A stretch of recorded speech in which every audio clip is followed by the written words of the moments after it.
Everyone. આપણે previous લેક્ચરમાં સરગાસમની systematic position, એની occurrence, એનું થેલસ સ્ટ્રક્ચર, એનું એક્સટર્નલ સ્ટ્રક્ચર એટલે કે એની જે મોર્ફોલોજી છે એ આપણે ભણી ગયા. બરાબર છે. સરગાસમ છે એ યલોઇશ બ્રાઉન કલરની આલ્ગી છે અને આલ્ગી છે વેલ ડેવલપ છે. એનો મતલબ કે આલ્ગીમાં યુકેરિયોટિક સેલ્સ છે એ પ્રેઝન્ટ છે. એનું જે એક્સટર્નલ સ્ટ્રક્ચર છે એ એક્સટર્નલ સ્ટ્રક્ચર 3 પાર્ટમાં ડિવાઈડ થાય છે. એમાં સૌથી પહેલાં આવે છે હોલ્ડફાસ્ટ. હોલ્ડફાસ્ટ છે એ એવી આલ્ગીમાં હોય કે જે સબસ્ટ્રેટમ સાથે એટેચ થયેલી રહે, એટલે કે સરગાસમની સ્પેસિફિક સ્પીસીસ છે એ સ્પીસીસમાં એ હોલ્ડફાસ્ટ નામનું સ્ટ્રક્ચર છે જોવા મળે. એના પછી મેઇન એક્સિસ છે ઇરેક્ટ હોય, સિલિન્ડ્રિકલ હોય અને એને પ્રાઇમરી લેટરલ પણ કહેવાય અને એનો જે ગ્રોથ છે અનલિમિટેડ હોય. જે સેકન્ડરી લેટરલ છે એ સેકન્ડરી લેટરલ કોને કહેવાય તો કે એમાં જે લીવ્સ જેવું સ્ટ્રક્ચર છે એને શું કહેવાય? Secondary lateral. એની વચ્ચે શું આવેલું હોય? મિડરીબ આવેલું હોય અને લીવ્સ છે એની બે સરફેસ ઉપર નાના નાના પોર્સ આવેલા હોય. એ પોર્સને ઓસ્ટિયોલ્સ કહેવાય. એ પોર્સની નીચે પેન જેવું પોર્સની નીચે ફ્લાસ્ક શેપનું સ્ટ્રક્ચર હોય, ફ્લાસ્ક શેપની સ્ટરાઇલ કેવિટી હોય અને એ કેવિટીને શું કહેવાય? ક્રિપ્ટોસ્ટોમાટા અથવા તો સ્ટરાઇલ કોન્સેપ્ટેકલ્સ. એના પછીનું જે સ્ટ્રક્ચર છે એ છે એર બ્લેડર. તો સરગાસમમાં જે એર બ્લેડર પ્રેઝન્ટ હોય એ સરગાસમને ફ્લોટિંગ કરવામાં હેલ્પ કરે. બરાબર છે. ઘણી બધી સ્પીસીસમાં જે એર બ્લેડર છે એ ફર્ધર અમુક જે એનો ગ્રોથ પીરિયડ હોય એ અમુક ટાઈમ સુધી એર બ્લેડરનું ફંક્શન કરે અને એના પછી એ લીવ્સમાં ટર્મિનેટ થઈ જાય. અને ઘણા બધા આલ્ગોલોજિસ્ટનું એવું પણ કહેવું છે કે એર બ્લેડર છે રેસ્પિરેશનમાં હેલ્પ કરે છે, એટલે કે શ્વાસોશ્વાસની જે ક્રિયાઓ છે એમાં એર બ્લેડર હેલ્પ કરે છે. એના પછીનું જે સ્ટ્રક્ચર છે એ છે receptacle, the subsequent member of axillary branch. બરાબર છે. જે એક્ઝિલરી બ્રાન્ચમાં પ્રેઝન્ટ હોય અને રેસેપ્ટેકલ છે એ રેસેપ્ટેકલ એનું ફંક્શન શું છે તો કે એઝ અ રિપ્રોડક્ટિવ ઓર્ગન. આલ્ગીનું જે રિપ્રોડક્ટિવ ઓર્ગન છે ફ્લાસ્ક શેપનું સ્ટ્રક્ચર હોય એને શું કહેવાય? Conceptacles. Okay, don't be confused on ostioles and conceptacles and receptacles. Okay, હવે આજે આપણે ભણવાનું છે ઇન્ટરનલ સ્ટ્રક્ચર. સરગાસમનું જે ઇન્ટરનલ સ્ટ્રક્ચર છે એમાંથી આપણે જે એર બ્લેડર, મેઇન એક્સિસ અને લીવ્સ એ ત્રણનું ઇન્ટરનલ સ્ટ્રક્ચર ભણવાનું છે. મેઇન એક્સિસ, લીવ્સ અને એર બ્લેડર. બરાબર છે. એમાં સૌથી પહેલા આપણે જોઈએ internal structure of main axis. જે મેઇન એક્સિસ છે એનું ઇન્ટરનલ સ્ટ્રક્ચર કેવું છે? In transverse section, the main axis is almost circular in outline and differentiated into 3 distinct regions. જે મિડરીબનો જે ટ્રાન્સવર્સ સેક્શન લઈએ એ ટ્રાન્સવર્સ સેક્શનમાં જે મિડરીબ છે એ 3 અલગ અલગ પાર્ટમાં ડિવાઈડ થયેલી હોય. બરાબર છે. એને સૌથી પહેલો જે છે એને શું કહેવાય? મેરિસ્ટોડમ, એના પછી કોર્ટેક્સ અને એના પછી મેડ્યુલા. ઓકે, સૌથી પહેલાં આપણે જોઈએ મેરિસ્ટોડમ. જે આપણે કેની વાત કરીએ છીએ તો કે આ જે મેઇન એક્સિસ છે, બરાબર, મેઇન એક્સિસની આપણે વાત કરીએ છીએ. મેઇન એક્સિસનો જ્યારે ટ્રાન્સવર્સ સેક્શન એટલે કે આડો છેદ લઈએ ત્યારે કેવું સ્ટ્રક્ચર દેખાય? તો કે મેઇન એક્સિસ છે એ 3 અલગ અલગ પાર્ટમાં ડિવાઈડ થયેલી હોય. સૌથી બહારનો પાર્ટ છે જે મેરિસ્ટોડમ, વચ્ચેનો પાર્ટ છે એ છે કોર્ટેક્સ અને એના પછી મેડ્યુલા. સૌથી પહેલા આપણે મેરિસ્ટોડમ જોઈ લઈએ. The meristodum, named so due to the meristematic nature of its cells, is the outermost layer and function as a epidermis. જે મેઇન એક્સિસ છે, મેઇન એક્સિસનો જ્યારે આપણે ટ્રાન્સવર્સ સેક્શન લઈએ એટલે કે આડો છેદ લઈએ ત્યારે જે સૌથી બહારનો રિજન છે એ સૌથી બહારના રિજનને શું કહેવાય? મેરિસ્ટોડમ કહેવાય. એમાં કેવા ટાઈપના સેલ્સ આવેલા હોય તો કે મેરિસ્ટમેટિક સેલ્સ. બરાબર. મેરિસ્ટમેટિક સેલ્સ એટલે એવા ટાઈપના સેલ્સ કે જેમાં સેલ ડિવિઝનની એટલે કે કોષ વિભાજનની કેપેસિટી છે, સેલ ડિવિઝનની જે ક્ષમતા છે એ બહુ વધારે હોય. બરાબર છે. એવા ટાઈપના જે સેલ્સ છે એને મેરિસ્ટમેટિક સેલ્સ કહેવાય, અને એના લીધે આનું નામ શું છે? મેરિસ્ટોડમ છે. સૌથી આઉટર પોર્શન છે અને એનું ફંક્શન શું છે? એપિડર્મિસ જેવું વર્ક કરે એવું જ આનું જે મેરિસ્ટોડમ છે એનું ફંક્શન છે. It is made up of compactly arrange columnar cell. બરાબર, આમાં તમને દેખાય છે કે ઊભા સેલ્સ છે. બરાબર, આ જે બધા સેલ છે એના કરતાં છૂટા અલગ પડે છે અને ઊભા કોલમ જેવા સેલ્સ આવેલા હોય, અને એ સેલ્સ કેવા હોય? કોમ્પેક્ટલી અરેન્જ હોય, એટલે એકબીજાની સાવ નજીક ગોઠવાયેલા હોય. These cells are densely packed with chromatophores and fucosin, a reserve food material. બરાબર છે, આલ્ગીમાં રિઝર્વ ફૂડ મટીરિયલ છે ને એ ક્રોમેટોફોર્સ હોય અથવા તો ફ્યુકોસન હોય, એક ટાઈપના સ્ટાર્ચ છે. તો આવા જે ફૂડ રિઝર્વ છે એ મેરિસ્ટોડમ રિજનમાં પ્રેઝન્ટ હોય. They form assimilatory region of the thallus. The mature part of the axis meristoderm is covered with thin layer of mucilaginous or cuticle. બરાબર, આ મેરિસ્ટોડમ છે એની આજુબાજુમાં ક્યુટિકલ અથવા તો મ્યુસિલેજિનસનું લેયર છે એ પ્રેઝન્ટ હોય. એના પછી સેકન્ડ રિજિયન છે એ છે cortex. The cortex forms most part of the axis and it has narrow elongated cell. These cells are loosely arranged with the well-developed intercellular spaces. હવે સૌથી બહારનો રિજન છે એ મેરિસ્ટોડમ થઈ ગયું. એના પછીનો જે સેકન્ડ રિજન છે એ શું છે? કોર્ટેક્સ. કોર્ટેક્સના જે સેલ હોય એ સેલ કેવો હોય? તો કે નેરો હોય, સાંકડા હોય અને ઇલોંગેટેડ હોય, એટલે કે લાંબા અને સાંકડા સેલ્સ હોય. આ જે સેલ્સ છે લૂઝલી અરેન્જ થયેલા હોય, એટલે એકબીજાથી આમ આ કેમ એકદમ એકબીજાથી ટાઇટલી પેક્ડ છે. બરાબર, એવું નથી. આ લૂઝલી અરેન્જ થયેલા હોય અને સેલની વચ્ચે સેલની વચ્ચે સ્પેસ પ્રેઝન્ટ હોય. બરાબર, લૂઝલી અરેન્જ થયેલા હોય તો એની વચ્ચે સ્પેસ એટલે કે જગ્યા પ્રેઝન્ટ હોય. એને શું કહેવાય? ઇન્ટરસેલ્યુલર સ્પેસ. ઇન્ટરસેલ્યુલર સ્પેસ છે એ પ્રેઝન્ટ હોય. They are filled with reserve food material such as cortex forms the storage region of starch. અને આ જે સેલ્સ છે કોર્ટેક્સના સેલ્સ એમાં પણ રિઝર્વ ફૂડ મટીરિયલ છે એ પ્રેઝન્ટ હોય, અને એ રિઝર્વ ફૂડ મટીરિયલ છે એ કેમાં પ્રેઝન્ટ હોય? તો કે એઝ એ સ્ટાર્ચ. બરાબર છે, અને એ કોર્ટેક્સના સેલ્સમાં પ્રેઝન્ટ હોય, અને એને શું કહેવાય? Storage region of the main axis. બરાબર છે, મેઇન એક્સિસ છે એનું મોટાભાગનું ફૂડ છે એ કોણ સ્ટોર કરે? કોર્ટેક્સ. એના પછી થર્ડ પોર્શન છે medulla.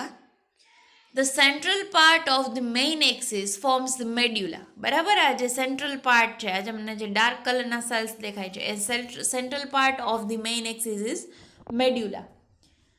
It is made up of thick walled narrow and elongated cells. બરાબર છે, આ જે મેડ્યુલા છે એ કેની બનેલી હોય? તો કે થિક વોલની, નેરો અને ઇલોંગેટેડ સેલ્સની બનેલી હોય. Sometimes these cells have scalariform thickening. ઘણી વખત એ જે સેલ્સ છે એ સેલની જે સેલ વોલ છે એ કેવી હોય? જાડી હોય, કેમ કે એમાં સ્ક્લેરિફોર્મ નામનું જે એક ટાઈપનું એ તત્વ છે સ્ક્લેરિફોર્મ છે એનું થિકનિંગ પ્રેઝન્ટ હોય. The function of medulla is transport water and metabolites to different part of the thallus. હવે જે આ મેડ્યુલા છે એનું ફંક્શન શું છે? તો કે વોટરનું ટ્રાન્સપોર્ટ કે કોઈ ન્યુટ્રિયન્ટ કે મેટાબોલાઇટ એનું જે ટ્રાન્સપોર્ટેશન કરે થેલસના એક જગ્યાએથી બીજી જગ્યાએ, કોણ કરે? Medulla region. ઓકે, તો આ જે મેઇન એક્સિસ છે, મેઇન એક્સિસ 3 પાર્ટમાં ડિવાઈડ થયેલી છે. સૌથી આઉટર રિજિયન છે મેરિસ્ટોડમ. મેરિસ્ટોડમના જે સેલ્સ છે મેરિસ્ટમેટિક સેલ્સ હોય એટલા માટે એનું નામ મેરિસ્ટોડમ છે. એના જે સેલ્સ છે એ કોમ્પેક્ટલી અરેન્જ થયેલા હોય. એના પછીનું જે રિજિયન છે એ છે કોર્ટેક્સ. કોર્ટેક્સના સેલ છે લૂઝલી અરેન્જ થયેલા હોય, એમાં મોટાભાગનું એનું ફંક્શન શું? તો કે ફૂડ સ્ટોરેજ કરવાનું. મેરિસ્ટોડમ છે એની આજુબાજુમાં ક્યુટિકલનું લેયર આવેલું હોય. એના પછી મેડ્યુલા રિજિયન છે એમાં સ્ક્લેરિફોર્મનું થિકનિંગ પ્રેઝન્ટ હોય. એના જે સેલ્સ હોય એની વોલ પણ કેવી હોય? થીક હોય, નેરો અને ઇલોંગેટેડ સેલ્સ હોય. એનું ફંક્શન શું? તો કે જે ફૂડ છે, મેટાબોલાઇટ્સ છે, ન્યુટ્રિયન્ટ્સ છે એનું ટ્રાન્સપોર્ટેશન થેલસમાં એક જગ્યાએથી બીજી જગ્યાએ કોણ કરે? તો કે જે મેડ્યુલાના સેલ્સ છે એ. તો આ જે 3 પાર્ટ છે મેરિસ્ટોડમ, કોર્ટેક્સ અને મેડ્યુલા એ કોના છે? મેઇન એક્સિસના. એના પછીનું જે સેકન્ડ છે ઇન્ટરનલ સ્ટ્રક્ચર એ છે ઇન્ટરનલ સ્ટ્રક્ચર ઓફ લીફ. હવે લીફના ઇન્ટરનલ સ્ટ્રક્ચરમાં કેવા કેવા સેલ્સ જોવા મળે છે?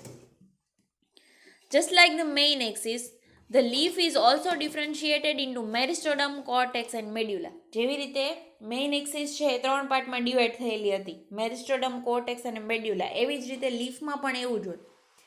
લીફનો જે રિજિયન છે એ પણ મેરિસ્ટોડમ, કોર્ટેક્સ અને મેડ્યુલામાં ડિવાઈડ થયેલો છે. Meristoderm consist of small radially elongated meristematic cells. બરાબર, જેવી રીતે મેઇન એક્સિસમાં હતું તો કે મેરિસ્ટોડમ છે એ સ્મોલ કોમ્પેક્ટલી અરેન્જ અને રેડિયલી ઇલોંગેટેડ મેરિસ્ટમેટિક સેલ્સ છે એ ધરાવે છે. The cells have plenty of reserve food and chromatophores. આના જે સેલ્સ છે એમાં ઘણું બધું રિઝર્વ ફૂડ હોય અને ક્રોમેટોફોર્સ પણ પ્રેઝન્ટ હોય. The meristoderm is followed by cortex which consist of thin-walled cells rich in reserve food material. The cortex is the thickest and the midrib region and gradually narrows toward the blade. હવે મેરિસ્ટોડમ છે એમાં શું આવેલું હોય? Cortex આવેલું હોય. એનું જે કોર્ટેક્સ હોય ને એમાં થીન વોલ એટલે કે જે એની સેલ વોલ હોય એ કેવી હોય? થીન હોય. અને એમાં પણ જેવી રીતે મેઇન એક્સિસમાં રિઝર્વ ફૂડ મટીરિયલ હતું એમાં પણ આના જે કોર્ટેક્સના સેલ છે એમાં રિઝર્વ ફૂડ મટીરિયલ પ્રેઝન્ટ હોય. કોર્ટેક્સ છે, કોર્ટેક્સ ઇઝ થિકેસ્ટ ઇન મિડરીપ એટલે કે જે કોર્ટેક્સ, જો લીફનું સ્ટ્રક્ચર તમે નોર્મલી લીફ ઇમેજિન કરો ને તો પણ લીફ છે એના છેડાના ભાગે પાતળું હોય અને વચ્ચેના ભાગે કેવું હોય? એનું જે સરફેસ એરિયા છે એ વધારે હોય. આમાં પણ એવું જ છે, વચ્ચેના ભાગે એનો જે સરફેસ એરિયા છે એ વધારે હોય તો જે મિડરીબ વાળો જે રિજિયન છે ત્યાં કોર્ટેક્સના સેલ છે એ વધારે હોય. જેમ જેમ તમે છેડાના ભાગે જાઓ એવી રીતે જે કોર્ટેક્સના સેલ છે એ ઓછા થતા જાય. The central part of leaf is made up of thick-walled cell which make up the medulla. બરાબર, જેવી રીતે મેઇન એક્સિસમાં હતું એવી રીતે સેન્ટ્રલ પાર્ટ છે એમાં શું આવેલું હોય?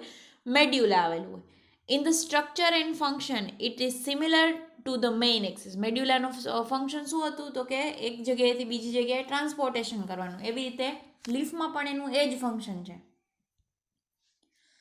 On both the leaf are present many sterile conceptacle known as cryptoblast or cryptostomata. આપણે જેવી રીતે પહેલા વાત થઈ ગઈ કે લીફ છે એમાં કોન્સેપ્ટેકલ પ્રેઝન્ટ હોય. બરાબર, આ જે સ્ટ્રક્ચર છે એ હમણાં આપણે જોઈએ તો એ કોન્સેપ્ટેકલ છે એને શું કહેવાય? ક્રિપ્ટોબ્લાસ્ટ કહેવાય, ક્રિપ્ટોસ્ટોમાટા કહેવાય અથવા તો સ્ટેરાઇલ કોન્સેપ્ટેકલ કહેવાય.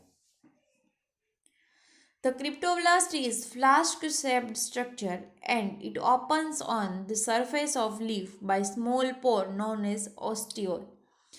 ક્રિપ્ટોબ્લાસ્ટ છે એ ફ્લાસ્ક શેપનું સ્ટ્રક્ચર છે અને એ ક્યાં ઓપન થાય? તો કે લીફમાં બહાર ઓપન થાય એક સ્મોલ પોરથી. બરાબર છે, એને શું કહેવાય? ઓસ્ટિયોલ, જેવી રીતે આપણે પહેલાં આવી ગયું છે. The wall of cryptoblast is made up of sterile cell which have chromatophores. જે ક્રિપ્ટોબ્લાસ્ટની જે વોલ છે એ વોલ ઉપર સ્ટેરાઇલ સેલ પ્રેઝન્ટ હોય અને એમાં શું આવેલા હોય? ક્રોમેટોફોર્સ છે આવેલા હોય. Many unbranched multicellular filament arise from the wall of conceptacle and protrude through the ostiole. These filaments are called paraphysis. Okay, હવે આ જે છે આ લીફનું સ્ટ્રક્ચર છે. બરાબર, એમાં સૌથી પહેલાં જે બહારનું મેરિસ્ટોડમ રિજિયન છે એમાં આને એપિડર્મિસ કીધું છે. એના પછી આ વચ્ચેનો ભાગ છે એ કેનો બનેલો હોય? કોર્ટેક્સનો બનેલો હોય. અને આ જે રિજિયન છે આ મેડ્યુલાનું રિજિયન છે. એના પછી આપણે શું કીધું કે ઓસ્ટિયોલ પ્રેઝન્ટ હોય. બરાબર, હવે આ જે સ્ટ્રક્ચર છે આ શું છે? બધા ઓસ્ટિયોલ છે. એ ઓસ્ટિયોલ છે એ કેમાં ખુલે? તો કે આ સ્ટેરાઇલ સેલ છે જેને આપણે શું કીધું? ફ્લાસ્ક શેપના, એને કોન્સેપ્ટેકલ કહેવાય. બરાબર, કોન્સેપ્ટેકલ પ્રેઝન્ટ હોય અને એ કોન્સેપ્ટેકલમાંથી નાના નાના આવા જે ફિલામેન્ટસ સ્ટ્રક્ચર નીકળે એ ફિલામેન્ટસ સ્ટ્રક્ચરને શું કહેવાય? પેરાફાઇસિસ. ઓકે, તો આ જે સ્ટ્રક્ચર છે આ છે ઇન્ટરનલ સ્ટ્રક્ચર ઓફ લીફ. એના પછી છે internal structure of air bladder. આમાં શું આવેલું છે? Air bladder. બરાબર, તો એનું ઇન્ટરનલ સ્ટ્રક્ચર આપણે જોઈ લઈએ. The air bladder is differentiated into meristodum and cortex only. Air bladder છે એ ખાલી મેરિસ્ટોડમ અને કોર્ટેક્સનું જ બનેલું હોય. મેડ્યુલા ઇઝ એબસેન્ટ, બરાબર. આ એર બ્લેડરનું સ્ટ્રક્ચર છે. એમાં આ જે બહારનું લેયર છે આ શું છે? મેરિસ્ટોડમ. વચ્ચેનું જે રિજન છે એ વચ્ચેના રિજનમાં શું આવેલું છે? Cortex. The meristem is made up of radially elongated narrow cell enveloped with the mucilaginous layer. આ મેરિસ્ટોડમ છે એ રેડિયલી ઇલોંગેટેડ નેરો સેલ્સની બનેલી હોય અને એની આજુબાજુમાં શું આવેલું હોય? મ્યુસિલેજિનસ લેયર, બરાબર છે. જેવી રીતે મેઇન એક્સિસમાં મેરિસ્ટોડમ છે એની આજુબાજુમાં જે ક્યુટિકલનું અથવા તો મ્યુસિલેજિનસ લેયર આવેલું હતું, એવી જ રીતે આમાં પણ એવું જ લેયર આવેલું છે. It is followed by 481 layered parenchymatous cortex, બરાબર. એના પછી કોર્ટેક્સનું લેયર આવેલા હોય. કોર્ટેક્સના કેટલા લેયર આવેલા હોય? તો કે 4 થી 8 જેટલા કોર્ટેક્સના લેયર આવેલા હોય. The central part of air bladder is occupied by large air cavity. આ જે સેન્ટ્રલ પાર્ટ છે એ સેન્ટ્રલ પાર્ટ છે એ ખાલી હોય, એમાં કોઈ સેલ્સ ન હોય. એટલે કે એમાં કોઈ સેલ્સ ન હોય એટલે એમાં હવા ભરાઈ શકે, બરાબર. એટલે એને શું કહેવાય? Air cavity.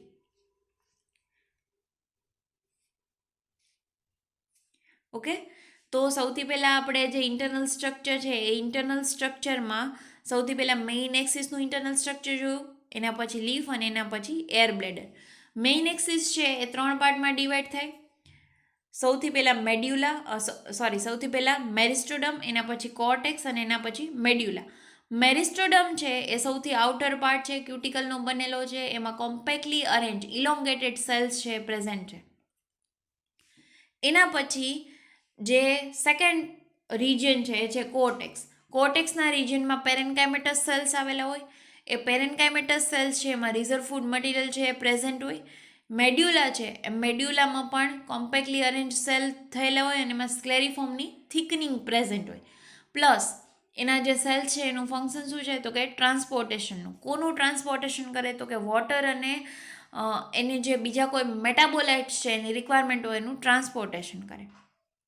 એના પછી છે લીફ. લીફમાં સેમ મેરિસ્ટોડમ, કોર્ટેક્સ અને મેડ્યુલા. પ્લસ લીફમાં એક નવું સ્ટ્રક્ચર આવે છે જેને આપણે શું કીધું? ઓસ્ટિયોલ. ઓસ્ટિયોલ છે એ શું છે? સ્મોલ પોર છે જે બહાર ખુલે છે. એ પોર છે એ ક્યાંથી ખુલે? તો કે એક ફ્લાસ્ક જેવા સ્ટ્રક્ચરમાંથી. એ ફ્લાસ્ક જેવું સ્ટ્રક્ચર છે એને શું કીધું? કોન્સેપ્ટેકલ કીધું. એ કોન્સેપ્ટેકલમાંથી નાના નાના હેર્સ નીકળે અથવા તો નાના નાના ફિલામેન્ટ જેવું સ્ટ્રક્ચર નીકળે. એ ફિલામેન્ટને શું કહેવાય? પેરાફાઇસિસ. ઓકે. તો આ થયું ઇન્ટરનલ સ્ટ્રક્ચર ઓફ લીફ. એના પછી છે internal structure of air bladder. Air બ્લેડરમાં સૌથી બહારનું જે રિજન છે એ કેનું બનેલું હોય? તો કે જે એકદમ કોમ્પેક્ટલી અરેન્જ સેલ છે મેરિસ્ટોડમના, એ સેલ્સનું બનેલું હોય. પ્લસ એની આજુબાજુમાં મ્યુસિલેજિનસ લેયર આવેલું હોય. એના પછી આવે કોર્ટેક્સ. કોર્ટેક્સનું રિજન છે એમાં પણ 4 થી 8 લેયરનું જે કોર્ટેક્સનું રિજન છે એ પ્રેઝન્ટ હોય અને એમાં શું આવેલું હોય? રિઝર્વ ફૂડ મટીરિયલ આવેલું હોય. એના પછી વચ્ચેની જગ્યા છે એ ખાલી હોય અને એમાં શું ભરેલું? એમાં કોઈ સેલ્સ છે એ ન હોય. એટલે એમાં એર છે એને આવવા જવા માટે જગ્યા રહે. એટલા માટે એને શું કહેવાય? Air cavity.